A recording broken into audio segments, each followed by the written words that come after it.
Welcome back to Ambivalent Offenders. This is Jamie. This is Erin. So before we give you part 2 of Jane Boleyn, we are coming at you with a Patreon exclusive episode as a gift from us to you listeners because of our wild schedule last week between Mother Nature and then editing hell. Dante would have loved it. That would have been very close to the middle of hell. Yeah, it was very much near the center. I was very much ready to throw my computer at a wall dramatically. So we are going to be giving you this episode, which is on Bonnie Parker, most known as one half of Bonnie and Clyde. Originally, it was going to be a one-parter, but go figure, with us telling the story, it ended up being a two-parter. I actually got a book as a second resource. At first, I told Erin, it's going to be a short one. Don't worry about it. And then I got this really great book called Go Down Together, The True Untold Story of Bonnie and Clyde by Jeff Gwynne. It's really great. It has a lot of parts from various memoirs like Clyde's younger sister and Bonnie's mother. And so that added some complexity to a story that I should have known was more complex than I was giving it. We want to do Bonnie and all our people justice, so I would prefer it to be a two-parter. I'm game. More Bonnie and Clyde's good with me.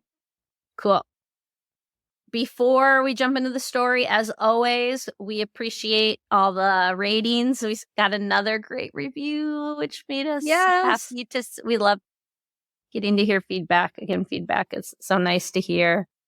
We got a review on Apple, so thank you, whoever wrote that. We appreciate those reviews. Even if you're not able to review or write something up, a rating, we appreciate as well. Or, again, you have those options to join us on Patreon, where we have more exclusive content. So if you want more stories, more exclusive episodes and exclusive content, like kind of mini episodes, as well as if you just want to donate, you're just feeling extra generous, we have I always say it wrong, buy me a coffee. I think it's that. Buy me us something about coffee. Buy me a coffee. Everything's in our show notes. And you can, it's not literally a coffee, although who knows? Maybe we'll spend it on coffee because we're tired people. We're recording this at 9:30 p.m. after taking an hour to put my children to bed. So it may be used on caffeine. It may not, but we appreciate any support of the show, whether it's your listens, your ratings, reviews, and all of the above. We appreciate it all. Thank you, guys. So we are out of Tudor England.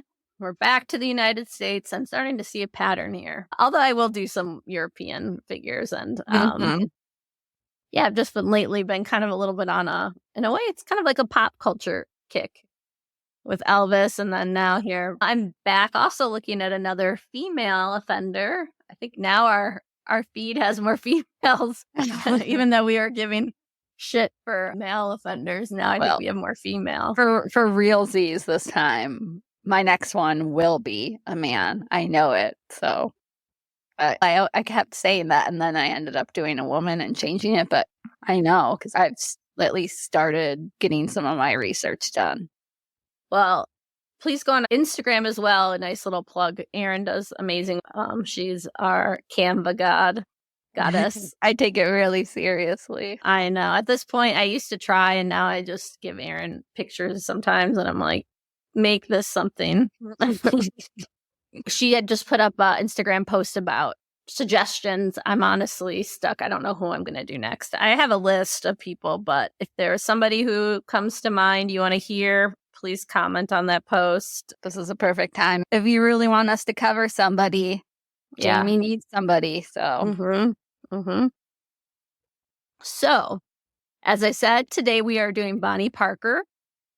She's definitely one that's more well-known in popular culture, thanks to, of course, the 1967 classic film, Bonnie and Clyde. I mean, come on. Faye Dunaway, Warren Beatty. Yeah, I remember watching it in college. Jamie and I used to do movie nights on Thursdays. We called it Ice Cream Thursdays because each of us would get a pint of ice cream and we watch a movie. That was when Netflix mailed you DVDs. So that's how old. That was our crazy college years. Yeah, I remember going to the dorm convenience store and it was always, what do we call him? Sad Steve or... Yeah, I don't remember. Something about him, it'd be always looking depressed. We didn't even know if his name was Steve, but he was always there judging us, I'm sure, for our ice cream consumption.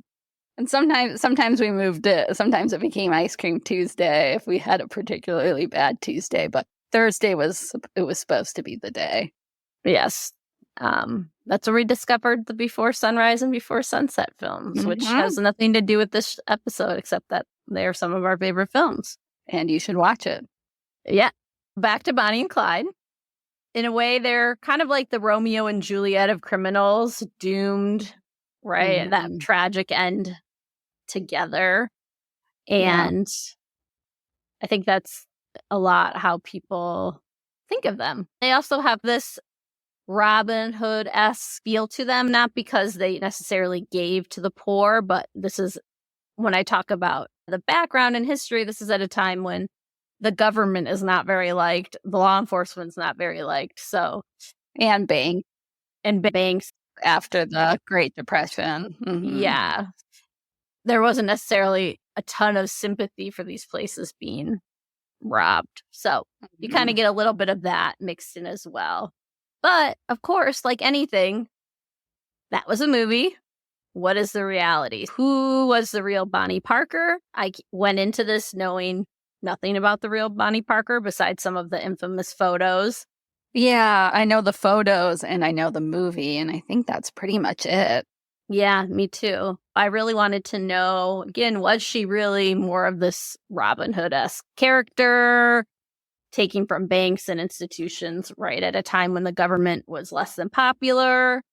Or is she and Clyde together like cold-blooded killers? And beyond obviously comparing them to the film versions, like how do we judge the real Bonnie Parker and her story? Especially, I don't want to say short story, but she had a young life with the Romeo and Juliet piece. She dies young. Yeah, she, maybe early, mid-20s? If that? Yeah, we'll get there. Yep. Okay. So I'm going to start, of course, at the beginning. She was born Bonnie Elizabeth Parker. Of course. She was born Bonnie Elizabeth Parker on October 1st, 1910 in Rowena, Texas. She had two siblings, an older brother, a younger sister. They don't come up too much into the story. Younger sister a little bit at the end. But the big thing is that she lived with them and her parents. They weren't well off by any means in Texas. But Bonnie's mother, Emma, really made sure the family was front and center in the church community, as that was, I'm sure in Texas still is, the heart of the town. Yeah, absolutely. She saw her family as the book that I referenced earlier, one of my main sources, Go Down Together. She noted her family as, quote, better than everybody else's. Okay. She had a very... And the way they framed it is like a very high self-esteem. Like she carried herself and her family in this way, even if they were more on the poor side. You know, the clothes were always cleaned, and in some ways, you can see it as looking down upon some of her community members. Yeah, that's what I was wondering. But she definitely had a high opinion of herself and her children. This view of herself definitely rubs off on Bonnie. You'll see that. And Emma, Bonnie's mother, loved to show off her children, and Bonnie loved being the center of attention. And right now I'm focusing on especially her younger years, but that is definitely not going to go away. She was described by her mother as, quote, a beautiful baby with cotton-colored curls, the bluest eyes you ever saw, and an impudent little red mouth. And Go Down Together, as I said, one of my main sources, about 3-year-old Bonnie belting out a honky-tonk tune on stage. And the crowd was going crazy, obviously, because that's adorable. Yeah, I would love it. She's like a little vaudeville baby. Yeah, and I think it was like a church event thing too, so it was definitely unexpected. Bonnie just absolutely loved it. That was her jam, right? Whether or not you like her, this either bodes well or doesn't bode well for the rest of her life if she likes being the center of attention. Now, when she was only 4, though, her dad dies. So her mother moves the family from Rowena, Texas, to a poor suburb of Dallas called Cement City.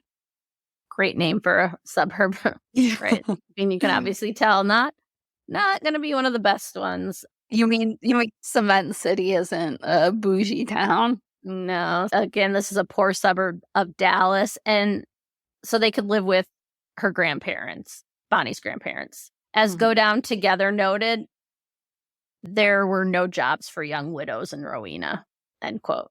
And being a mom and a single mom at this time was rough. I mean, it's always rough, speaking as a single mom now, but add in this time period, low-wage jobs. Emma did find work as a seamstress, but also her career options were also limited.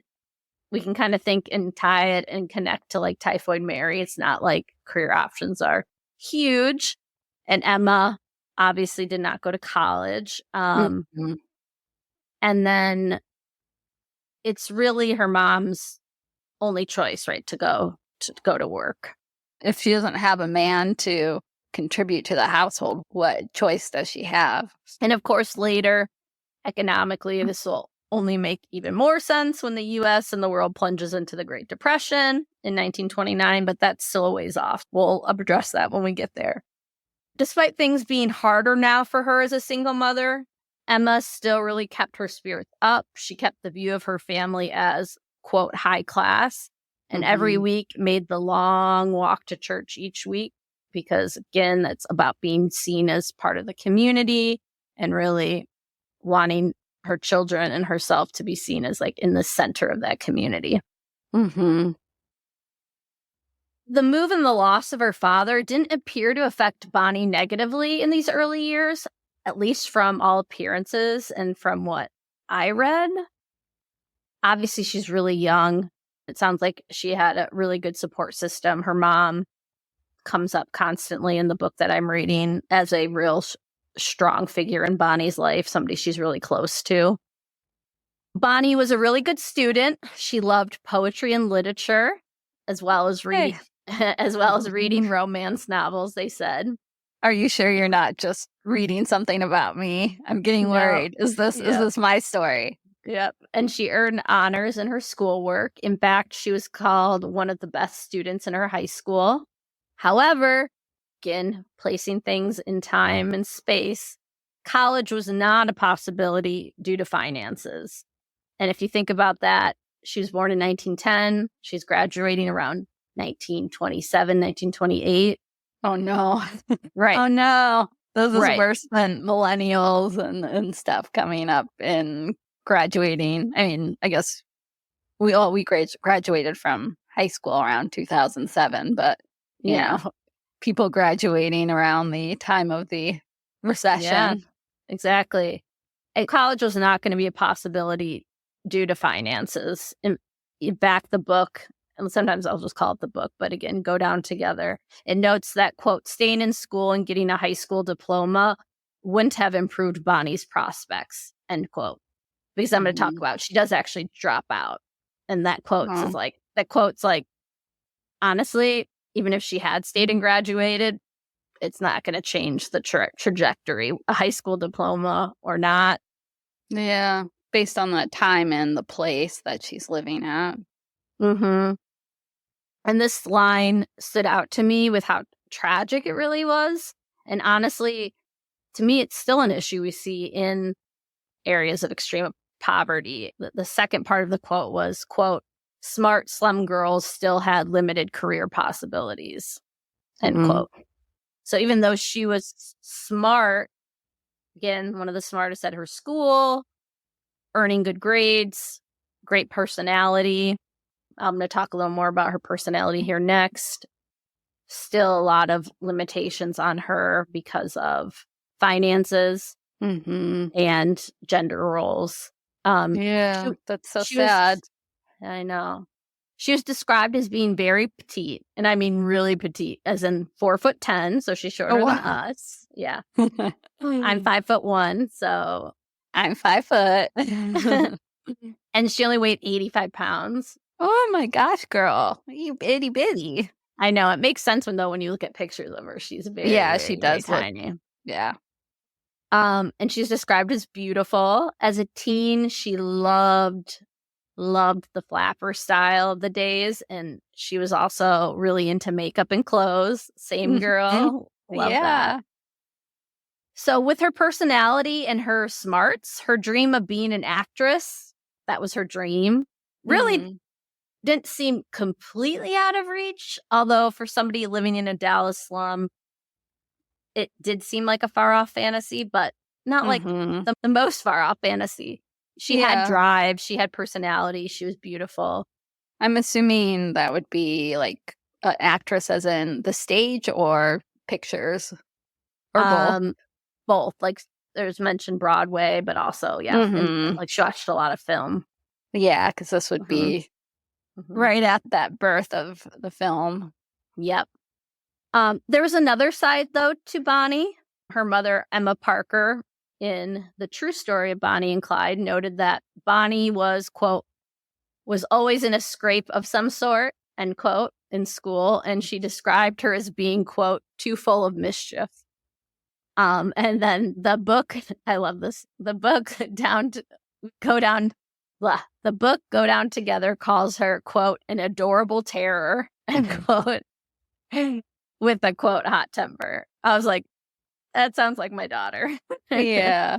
Hey, I mean, as a fellow short, petite girl with a bad temper, I see you, Bonnie.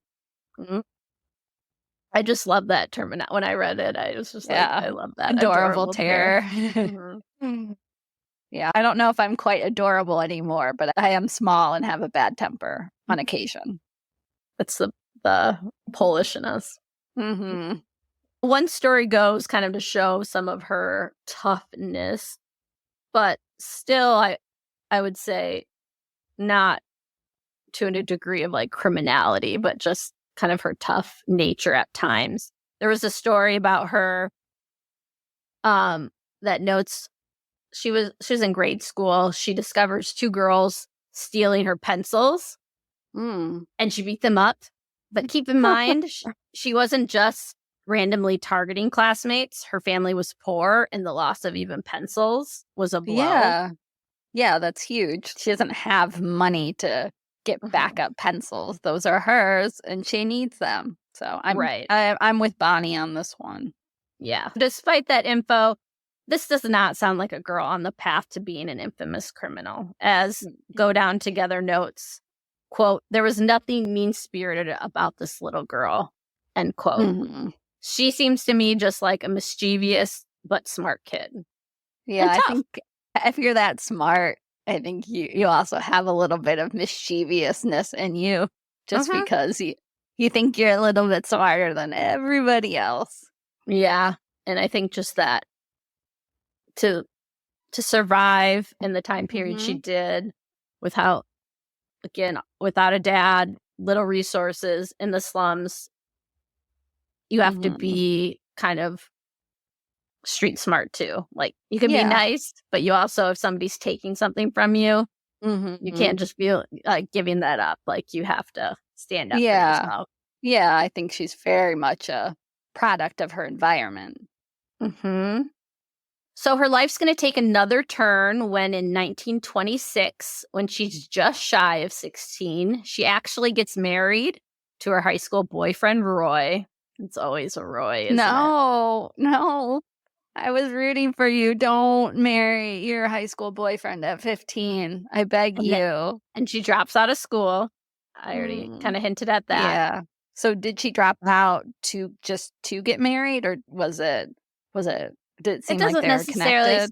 It doesn't necessarily seem clear I would say probably a little bit because there's this cycle. It wasn't too surprising. You're like, okay, now I'm a wife. Now my job is wife. Right. In the book that I read, as I said, Go Down Together, it talked about how this isn't too surprising because girls in Cement City tended to marry and have children young, setting off that same cycle of poverty as their mothers before them. Okay. But we certainly start to also see a little bit of Bonnie's rebellious side come out, though. She gets a tattoo with her name and her husband's on her thigh. Her husband's name, Roy Thornton, on her thigh. So Bonnie, no, number one rule, never tattoo a partner's name on you. Especially, I mean, that's kind of hilarious considering she's a famous part of a duo and it's not Bonnie and Roy, it's Bonnie and Clyde. Right. I wanted to be like, does wino forever mean anything to you? Probably not at that time. Maybe our Gen Z people are like, what the hell are you talking about? It is kind of, this is once again, we're slightly comforting that kids are making the same mistakes back in the 19 teens, 20s as they are now. I know, it is kind of hilarious. It's like, okay, yep, you got a tattoo you regretted at 16 because you thought you're gonna live forever with your high school boyfriend. In this case, she did marry him, but... Yeah, I was gonna say, because you did marry him, but I'm assuming, considering I know that Clyde comes into the picture, I think Roy's either gonna die and or maybe go to prison, possibly. We'll find out here shortly. Life lessons, kids. Yeah, don't get your partner's name tattooed on your body, especially unless, if you are... like, I think maybe once you get to 70 years old, you've been with each other for like 30 years or something, 30, 40 years. And then I think you can make that investment. Sure, but then you'll be like, what, Edward II? Oh, yeah. And then your wife will be on your deathbed and you'll have had a tattoo with his name on it and he'll be finally cheating on you. Oh, Edward III. Sorry, Edward III. It's an Edward. I'll count it. I see you, Edward III. I'm never going to drop that. See, she probably was like, oh, I'm safe. He's never had a mistress. I'm going to put his name on my body and bam. Men got a men. Yep. Anyway, back to Bonnie. It really kind of shows you how Bonnie loved, as her cousin Bessie said, quote, when Bonnie loved, she loved with all her heart, end quote. And for a 16-year-old girl, she's certainly not alone in that. Baby, we all did. We all loved with our whole heart. Yeah, I didn't date anybody at 16, but I had some major unrequited love obsessions at that time. Mm-hmm. Nothing like your teenage crushes and loves. That's a whole different intensity. Right. It's like, I will never find anybody like this ever again if it doesn't work out. Bonnie loved babies, and she did want one right away. One thing Go Down Together notes that later it was discovered she was unable to conceive due to what they call an unspecified gynecological procedure. What does that mean? An abortion or something else? Yeah, it doesn't even note in there in the book, so I have no idea. But essentially it made her infertile, which, even if having a baby would be challenging to her dream, again, of being a star, it was still something that she really mourned. Yeah, that's hard. If you want a kid and you can't have it, I think that's universal. We all know, even if you're a 15-year-old girl and you probably aren't equipped to handle a baby at that moment, that's still sad. Yeah, as somebody who went through infertility myself, even though I was not 15, I can relate with that mourning. The book takes a little jab at her because it notes after the fact that it says she mourned, it says she, quote, had a talent for that. So she's a little dramatic, which isn't surprising because, again, the whole actress piece and all of that. But not having a baby with Roy was probably for the best this relationship is not a good one. Roy is physically abusive, and he gets involved in a life of crime. I was getting bad vibes. I knew it. I knew this Roy was bad news.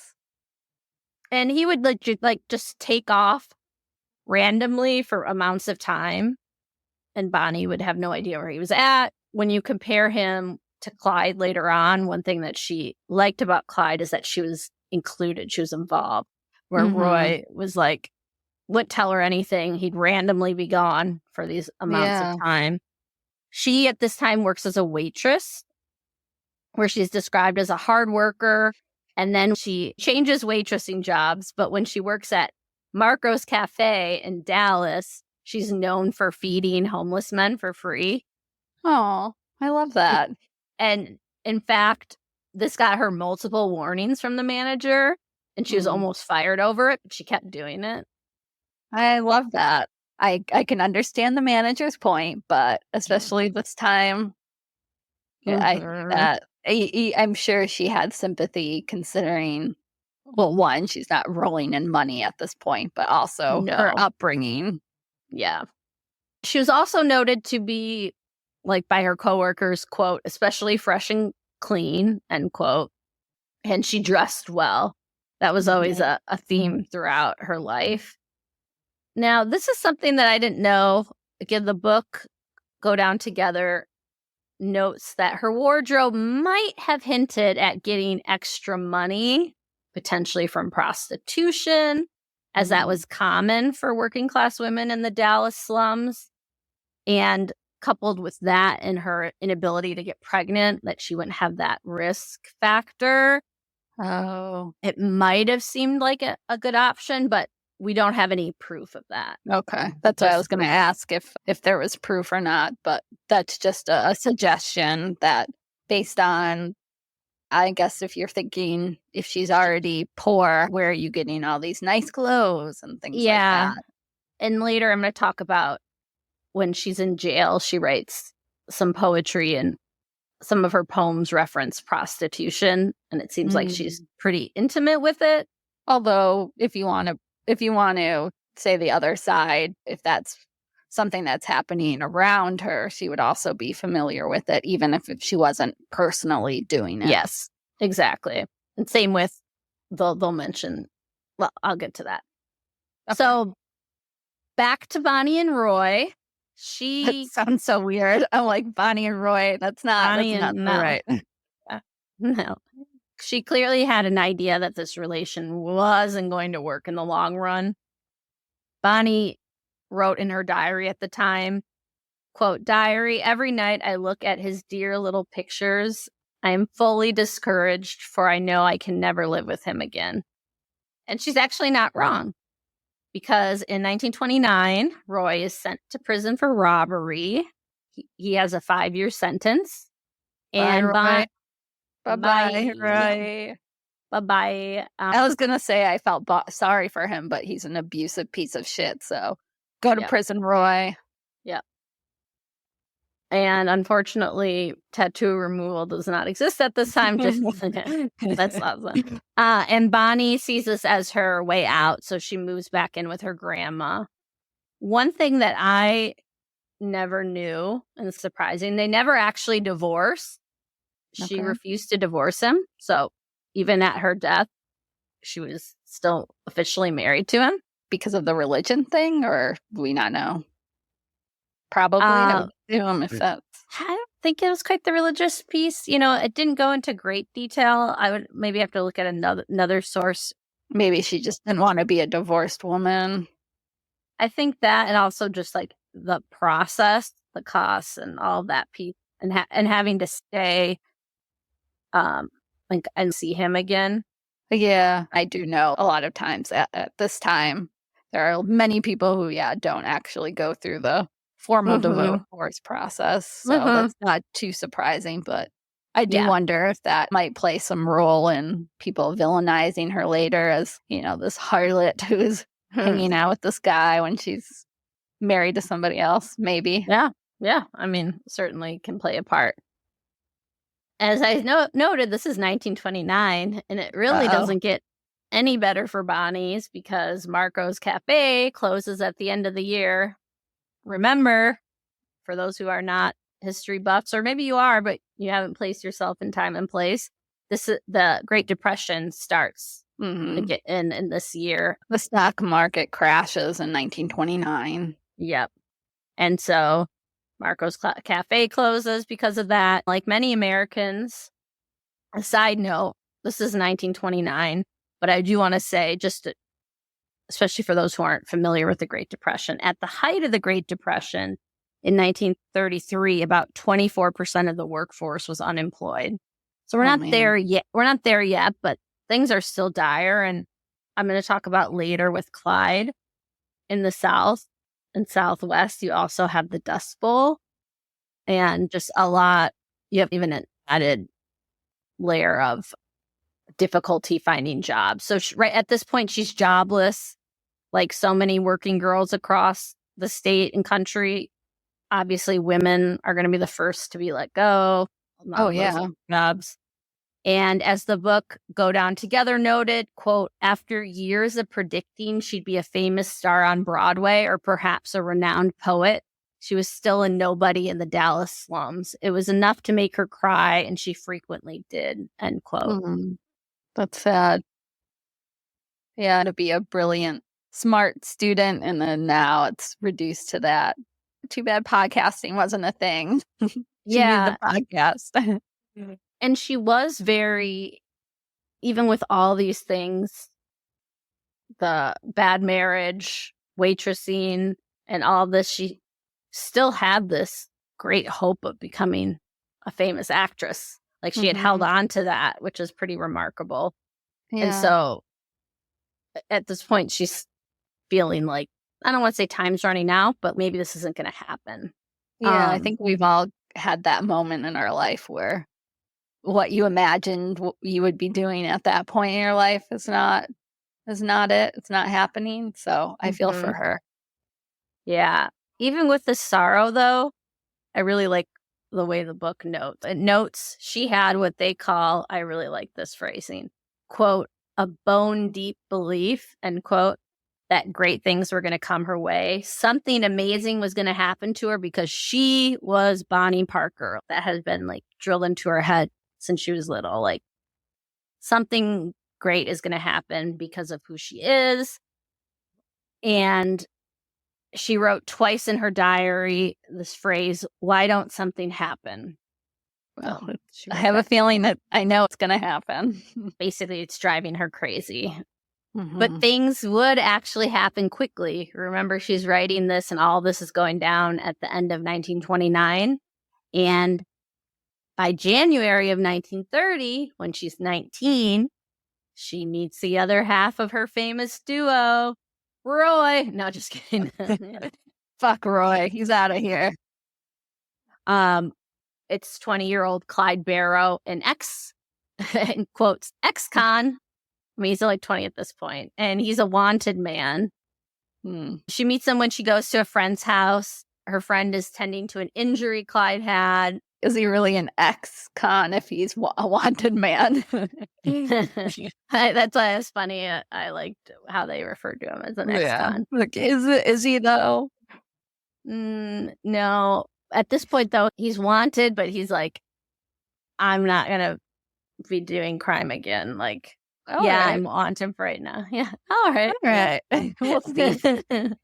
Yeah, we'll see. As Bonnie's mother, Emma, put it, quote, it all came about so simply as such momentous and life-changing things often do. Clyde dropped by this girl's house. Bonnie was there and they met, end quote.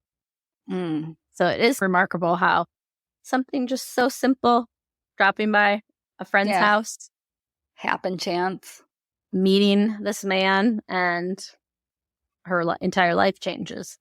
He's described as not as tall or handsome as Roy.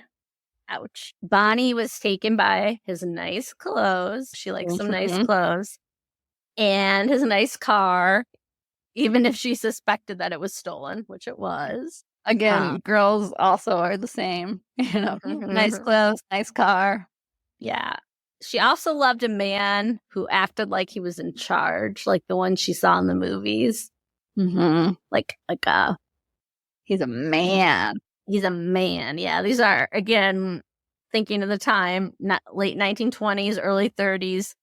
The men in those films are very, you don't have any, like, I don't want to say soft men, but like men who have developed emotional range. Yeah, I'm thinking like even a little bit later, Errol Flynn, like swashbuckling, like exactly man's man. I feel like a lot of her visions of love and what she believed came often from like film. The pictures. She wanted her life to be like a film. So she loved that he was, again, this in charge type of man. And Clyde was instantly taken with Bonnie as well. Being short himself, he liked that Bonnie was petite because it made him look taller. Yeah, I was about to say, if you look in the pictures, knowing now that she's like 4'10", he's not that much taller. So he likes that short man syndrome. Yeah. And he also liked that both he and Bonnie had this drive to rise out of the Dallas slums and have a better life. That was, for both of them, like number one on their priority list. From there on, they were inseparable, always together. Bonnie in particular was known for being clingy, but not that Clyde minded. Clyde found it pleasant, as I said in the book, Clyde found it pleasant to be worshipped. Men do. They do. They do. Unfortunately, after a month of romance together, Clyde ends up in jail for auto theft charges. And Bonnie loses her shit when the cops come to arrest him. She pounds on the walls and she's begging the cops not to arrest him. Like, her her temper comes out, but also the drama of it all. Despite leaving Roy when he was sent to prison, Bonnie saw Clyde as different. She saw him as a good man who had made a few mistakes. So from the book, quote, she would support him in his time of trouble and save him with her love, end quote. Oh no, girl. The classic, I'm going to change this man. Yeah, I can save him. I can save him. I can make him better. Right, this troubled man, I got you. Yep, I'm going to save you. She does start to bond with the Barrow family during this time, especially Clyde's 11-year-old sister, Marie, who saw Bonnie as this cute girl. And of course, Marie was obsessed with all the makeup and glamour that Bonnie enjoyed. And you said Bonnie loved kids, so I'm sure she enjoyed having Marie around. Yeah. And at this time, Bonnie is writing Clyde to stay out of trouble when he gets out. After this, Clyde was going to go straight with her support and love. So her support and love was going to help him go straight. It always does. Yep. Oh, honey. She said in one of her letters, quote, "They only think you are mean. I know you are not," end quote. She's just so lovesick. It's like the classic, he's different with me. Right. Like, you just have to get to know him. Yeah. And she wrote him long, long love letters, pledging her eternal love for them and their happy future together. Keep in mind, again, they've only been dating a month at this point. They're 19 and 20. They're 19 and 20. That explains. Yeah. And she once, and there's another quote, again, just with her dramaticness. She once wrote to him, quote, "Sugar, I'm so blue I could die." The drama of it all. Right. They're in that deep, intense lust phase that seems like love. Like, she calls him her soulmate, and he seems to have just been as sickeningly in love as she was. Bonnie would do anything for her love, and Clyde knew that. He was determined not to serve his 2-year sentence. So he asked Bonnie to bring in a gun to allow him to escape. So this is one of those huge moments in Bonnie's life. There's a few of them. One that could change the entire trajectory of her life. This isn't the only one, but one of them. So she could walk away, right? She hadn't done anything illegal at this time. She's only been exchanging letters with him and pledging their love. They're not married. Yeah. There are plenty of other men looking for wives in Cement City. Not that she could get married unless she was divorced, but other men to date. Mm-hmm. Or she could go along with Clyde's plan, which meant she could possibly get caught and sent to prison, which to her was, quote, a horrifying thought. Yeah. End quote. So for her, not like that was an exciting thing. That was worst case scenario for her. Right. Quote, Clyde was asking her to risk everything for him, end quote. So what do we think? Is she going to do something, at least this first opportunity? Oh, she's 19 and she loves this dude. Oh, she's going to do it. Mm-hmm. At least that's what I think. I mean, I think she's going to say, hell yeah. What do you need? I'm with you. Yep. Her choice and reasoning fits with what we know about Bonnie. It was so romantic. The quote in the book says, no movie heroine would turn down such a perfect opportunity to prove her love, end quote. So, of course, she says yes to the getaway plan. And this is going to set in motion the dynamic we'll continue to see play out. For Clyde, this showed, quote, she would do whatever he told her to do. And that's what he always wanted in any relationship, end quote. He was the boss. Mm-hmm. And for Bonnie, she has this person who relies on her and gives her this love that she desires. Yeah, it's a bad dynamic, but it is. To them, they're both getting what they need. Right. And it's kind of like these two puzzle pieces fitting together, even though the puzzle is not one that is going to be a healthy one. So how she does this, so she has to sneak a gun in. Now, luckily, she had been visiting him, and obviously she doesn't look suspicious. She buckles the gun with another belt under her dress. Mm-hmm. She has a second belt that's holding the gun. And she's able to hand off the gun before basically running back to her cousin's house to just wait. 2 other men are involved in this escape with Clyde. I'm not going to go into like the whole escape plan except to say it worked. So they did end up getting out. Clyde hotwires a car. He's really good at that. And they actually get a 12-hour head start on the authorities. Oh, wow. That's a lot. Yeah, driving west. But this is super funny. This is too funny not to share. Waco newspaper noted of the escape and the men involved saying, quote, but they'll be back. They haven't the brains to stay free, end quote. Meow. Ouch. Clyde was already, and these 2 other men were already known in the area. And yeah, they knew him. They knew him for not being, obviously, at 20, not the most suave, sly criminal who could get away with this shit. He's not Al Capone. Right. I just love that. They haven't the brains to stay free.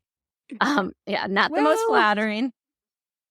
But Bonnie was just glad there was nothing tying her to the gun that was smuggled in. There was nothing that connected her. So she kind of got off scot-free. Nobody was coming for her. Yep. Seems she had pulled it off. But then she waits and she hears nothing from Clyde. So she wonders, have I been used? Or is he ever going to come back? Is he going to be on the run forever? Mm-hmm. Now, 4 or 5 days after the breakout, she gets a telegram from Illinois saying he was all right and he'd be in touch. So that made her, of course, relieved. Yeah. And so happy. But that's not going to last long. Clyde is caught with his accomplices only a week later after a robbery and a really bad attempt at getting away. They got lost on these unpaved roads, etc.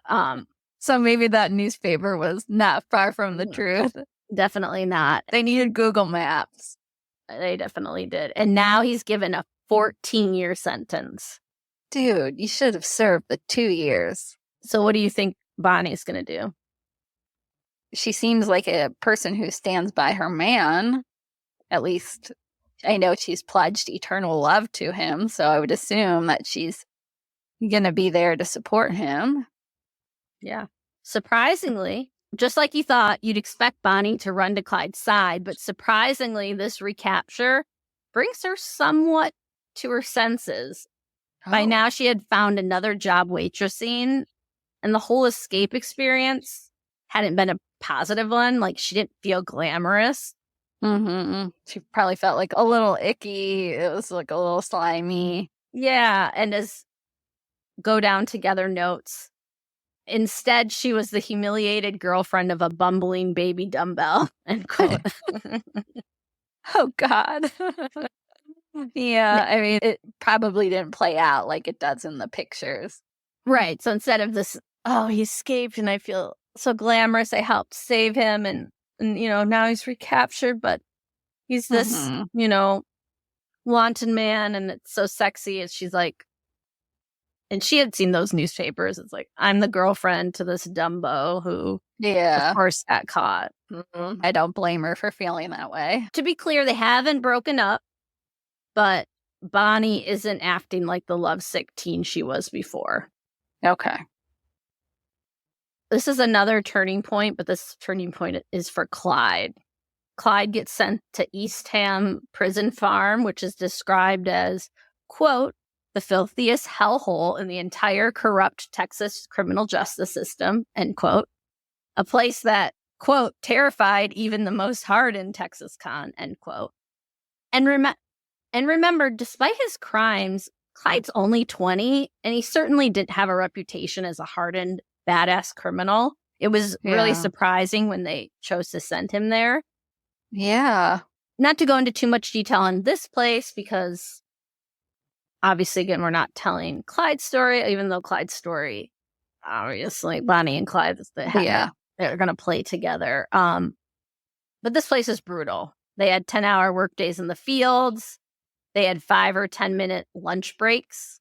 I thought teacher lunch breaks were bad. Can you even? I mean, I have eaten things in like 5 minutes, but like, well, can you on a constant? Well, you could, because the food was bad, as in like the same type of dried corn and cereal they fed to the livestock. Oh my God! So yeah, this is a work camp. Yes, 100%. Clyde's mom is obviously horrified by this, and so she keeps petitioning the governor to pardon or at least shorten his sentence. Mm-hmm. But Clyde is in a dark place. I would too, with the 5-minute lunches and eating livestock food. Yeah.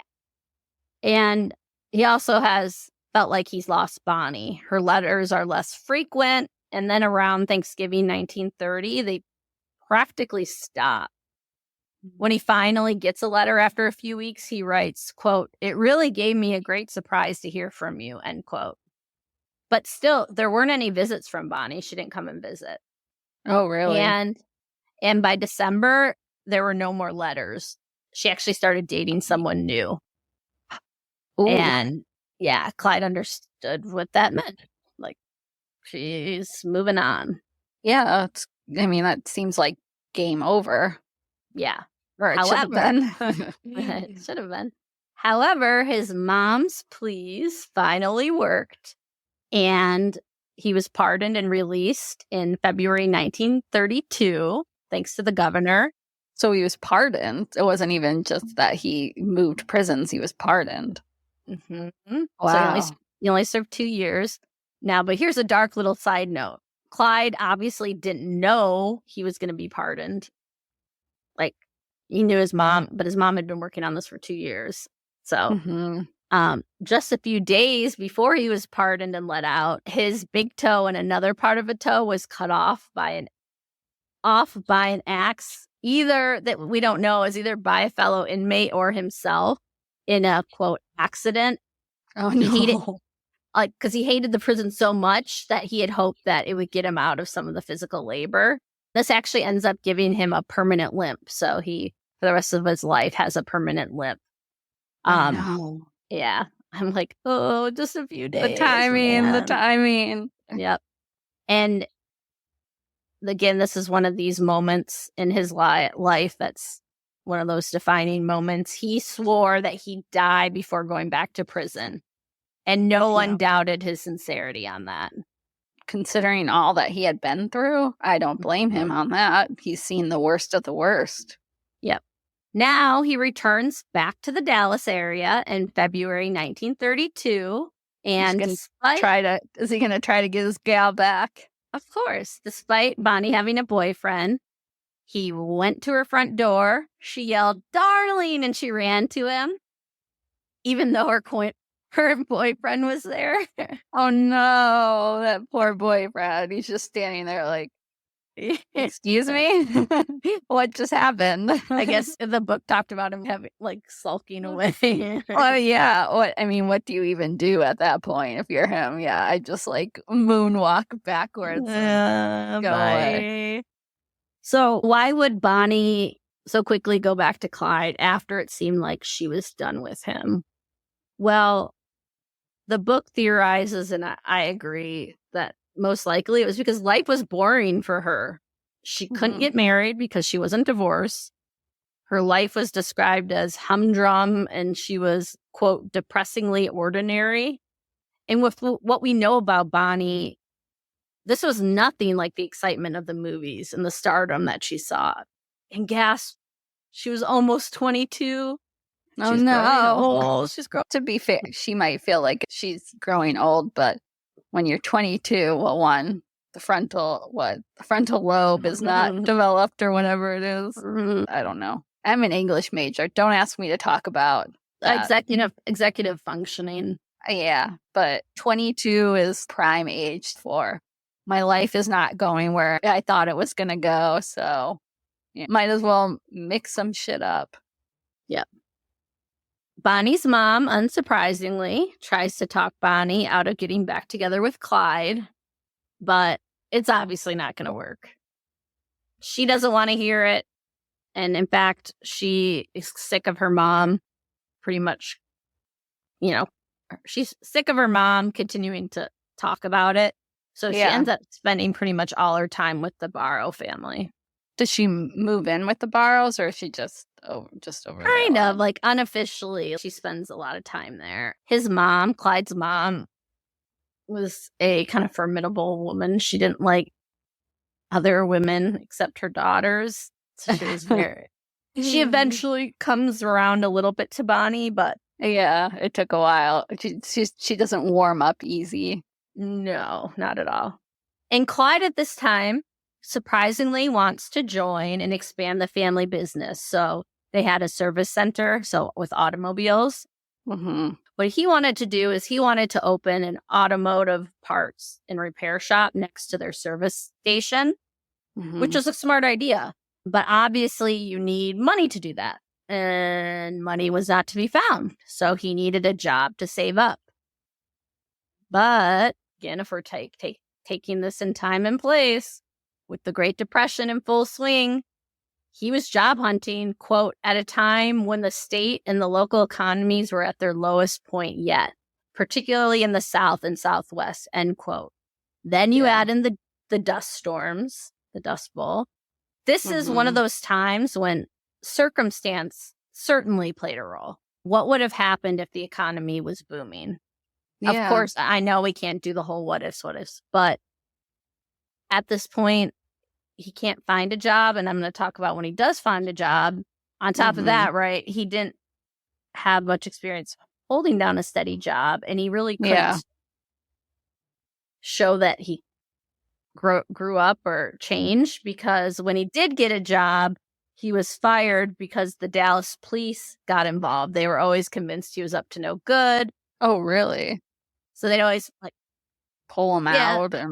Yep. So they would pull him out of his work. And so, of course, his employers are like, yeah, you can't be doing that. Right. There's plenty of other people we can hire. So he's fired. That's kind of sad, because even if he wanted to go on the straight and narrow, he really isn't given a chance. Right. And he really did. Like I said, he had this whole plan. None of his employers wanted to deal with the drama with the police. So he was continually fired. So rinse and repeat happened over and over. So soon he told his family he was never going to work again. Okay.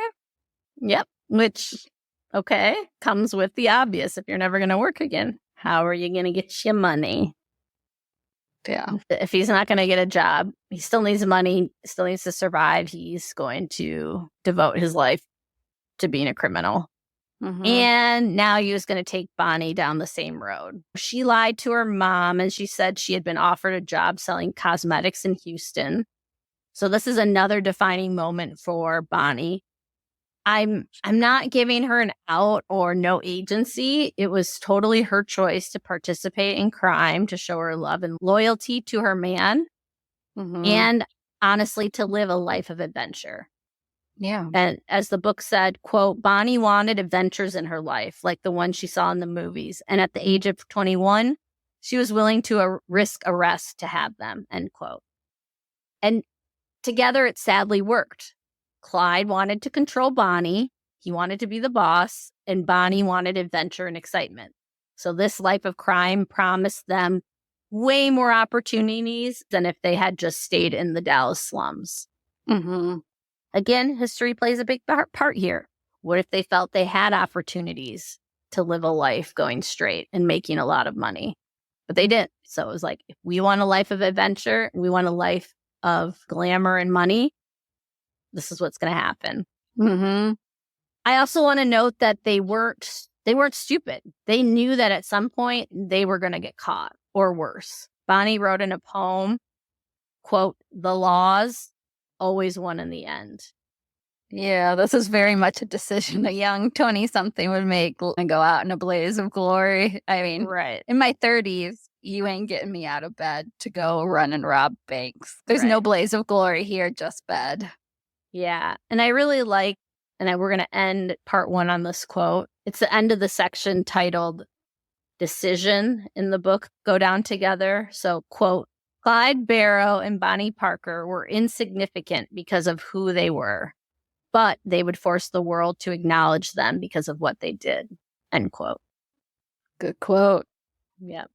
Even though they couldn't get that fame, like for Bonnie, that fame in the way that she wanted on Broadway, her name was not known. She's going to be known for the actions that they're going to take. That is the end of part 1. We will be doing part 2. I don't know. Aaron and I have to talk sometime midweek. So you're going to get boom, boom part 2s all over the place. The next one that will be coming out is part 2 of Jane Boleyn's story. To finish that up, Aaron, when is that ideally coming out? Wednesday? Wednesday? Probably. Yeah. Okay. You can expect the second part of Jane Boleyn to finish her part of the story up on Wednesday. And then by the end of the week, finishing up Bonnie Parker. Your best place, as always, to know when those episodes are coming out is on Instagram, Erin, and her lovely social media presence. I'm a presence, but I just admire. I don't do much work there. I like the admiration. So again, we appreciate listeners. We appreciate the ratings, the reviews. If you could tell one friend or family member about the show, or if you could go out and rate and review us, or one of those, that would be awesome. We'd appreciate it. I keep saying appreciate it, but that would be really nice. We would. It's good for a young podcast like us. Yes. Again, if you are feeling like you are not getting enough content, even with all our part 1s and part 2s, Patreon, you can join. Links in the show notes. You can also, if you just are feeling generous and are like, yes, they need a coffee with all these part 1s and part 2s, you can buy us a coffee by donating a one-time donation. If not, like we said, a rating or review is also just as sweet. We appreciate it. Any last words, Aaron, from you? Fuck Roy. Yeah, that's about it. And don't get a tattoo of your significant other's name on your thigh. It sounds good when you're 15, but I'm telling you, as a 35-year-old, no, don't do it. I know I have so many names on my thighs that it's a tragedy. Just keep crossing them out. That's all we have for today. We can't wait to be back and sharing more stories. And as we said before, if you have an idea put a comment on our Instagram of an idea for a person. I'm hoping to decide my next person here in the next 2 days. So get on it. Or if you want to send us a listener response, you can do a voice memo. You can just write it out and we can read it. Send it to our email at ambivalent.offenders.podcast@gmail.com. I think that's all. That's all we got for you guys. Bye, guys. Yep. Bye. We'll judge with you again soon.